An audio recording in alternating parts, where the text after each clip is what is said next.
भारतीय इतिहास और इसकी समृद्ध धरोहर को परिभाषित करने वाली 7 सबसे प्राचीन भारतीय कलाकृतियां। शिव पशुपति मोहर ये सिंधु घाटी सभ्यता की सबसे प्रतिष्ठित कलाकृतियों में से एक है, विशेष रूप से मोहनजोदड़ो स्थल से, जो लगभग 2500-1400 ईसा पूर्व का है। इसे 1920 के दशक में पुरातत्वविद जॉन मार्शल द्वारा खोजा गया था। ये मोहर स्टेटाइट की बनी है और इसमें एक योग मुद्रा में बैठे हुए एक आकृति को दर्शाया गया है, जिसके चारों ओर हाथी, बाघ, गैंडा और भैंस जैसे जानवर हैं और पैरों के पास 2 मृग हैं। इस आकृति को अक्सर पशुपति के रूप में पहचाना जाता है, जो हिंदू देवता शिव का एक उपनाम है, जिसका अर्थ है जानवरों के स्वामी। ये मोहर प्राचीन भारत में योग और ध्यान प्रथाओं की प्रारंभिक जड़ों का संकेत देती है और संभवतः शिव आकृतियों की पूजा का भी। हडप्पा के पुरोहित राजा की प्रतिमा यह सिंधु घाटी सभ्यता की एक और महत्वपूर्ण कलाकृति है, जो मोहनजोदड़ो से मिली और लगभग 2000 ईसा पूर्व की। इस छोटी बारीक नक्काशीदार प्रतिमा को 20वीं सदी की शुरुआत में सर जॉन मार्शल और उनकी टीम द्वारा खुदाई के दौरान खोजा गया था। ये एक दाढ़ी वाले आदमी को दर्शाती है, जो संभवतः एक उच्च रैंकिंग पुरोहित या शासक है, जो एक पैटर्न वाली पोशाक और हेडबैंड पहने हुए है। आकृति के शांत और विचारशील अभिव्यक्ति हड़प्पा समाज में धर्म और शासन के प्रतीकात्मक प्रतिनिधित्व को इंगित करती है। पुरोहित राजा की प्रतिमा दुनिया की सबसे शुरुआती शहरी सभ्यताओं में से एक में धर्म और शासन के महत्व को उजागर करती है। मोहनजोदड़ो की नृत्यांगना यह कांस्य प्रतिमा लगभग 5500 ईसा पूर्व की है। इसे 1926 में ब्रिटिश पुरातत्वविद अर्नेस्ट मैके द्वारा खोजा गया था। यह कलाकृति अपनी एक युवा लड़की की गतिशील नृत्य मुद्रा के लिए जानी जाती है, जिसमें एक हाथ उसकी कमर पर और दूसरा मुक्त लटकता हुआ है। प्रतिमा का आत्मविश्वास से भरा रुख और अभिव्यक्तिपूर्ण रूप सिंधु घाटी सभ्यता की कलात्मक संवेदनाओं और सांस्कृतिक प्रथाओं की झलक प्रदान करता है। ये सुझाव देता है कि इस अवधि के दौरान नृत्य और संगीत सामाजिक और औपचारिक जीवन का अभिन्न हिस्सा थे।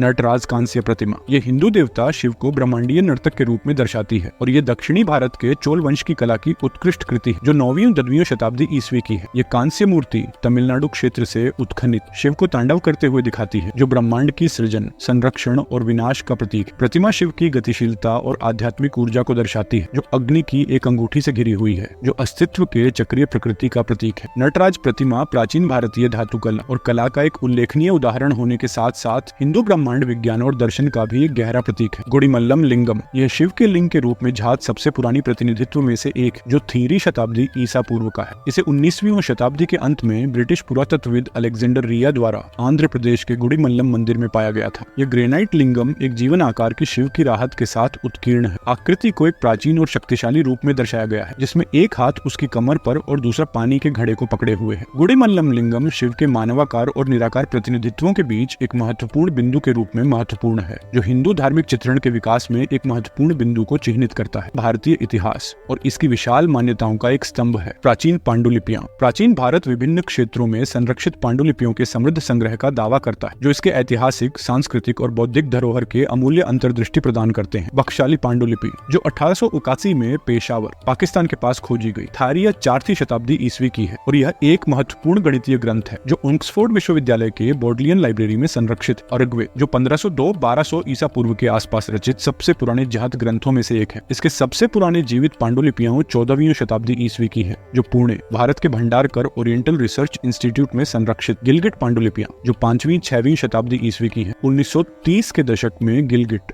पाकिस्तान में खोजी गई और ये राष्ट्रीय अभिलेखागार भारत में संरक्षित है। भागवत पुराण जो 10वीं शताब्दी ईस्वी का एक महत्वपूर्ण वैष्णव ग्रंथ है, भारत के विभिन्न पुस्तकालयों में संरक्षित। महाराष्ट्र के अजंता गुफाओं से पांडुलिपियां, जो 2वीं शताब्दी ईसा पूर्व से 5वीं शताब्दी ईस्वी तक की है, प्रारंभिक बौद्ध शिक्षाओं और प्रथाओं की अंतर्दृष्टि प्रदान करती है और विभिन्न संग्रहालयों और अभिलेखागार में संरक्षित। अंत में तोलकाप्पियम, जो 3वीं शताब्दी ईसा पूर्व का एक प्राचीन तमिल ग्रंथ है, जो व्याकरण और काव्य शास्त्र पर है, तमिलनाडु के विभिन्न संस्थानों में संरक्षित। ये पांडुलिपियां सामूहिक रूप से प्राचीन भारत की बौद्धिक और सांस्कृतिक समृद्धि को उजागर करती है, जो उपमहाद्वीप के विभिन्न हिस्सों में भौतिक रूप में संरक्षित है। कल्प विग्रह ये एक कांस्य मूर्ति है, जिसका ऐतिहासिक और सांस्कृतिक महत्व है, जो 1320 ईसा पूर्व की है। इसे 1970 के दशक की शुरुआत में एक गुप्त CIA ऑपरेशन के दौरान खोजा गया था। माना जाता है कि यह कलाकृति हिमालयी क्षेत्र की प्राचीन सभ्यताओं से जुड़ी है। कल्प विग्रह की सटीक उत्पत्ति और ऐतिहासिक संदर्भ विद्वानों के बीच बहस का विषय बने हुए हैं, लेकिन यह माना जाता है कि यह धार्मिक आशीर्वाद और संरक्षण को आमंत्रित करने के लिए आयोजित अनुष्ठानों और धार्मिक प्रथाओं से जुड़ा है। कल्प विग्रह प्राचीन भारत और आसपास के क्षेत्रों में सांस्कृतिक आदान प्रदान और आध्यात्मिक प्रथाओं को उजागर करता है। ये 7 प्राचीन कलाकृतियां प्राचीन भारत की समृद्ध और विविध धरोहर की एक रोमांचक खिड़की प्रदान करती हैं। सिंधु घाटी सभ्यता की धार्मिक और कलात्मक अभिव्यक्तियों से लेकर बाद की अवधि की परिष्कृत कांस्य मूर्तियों तक प्रत्येक कलाकृति भारतीय इतिहास की सांस्कृतिक, आध्यात्मिक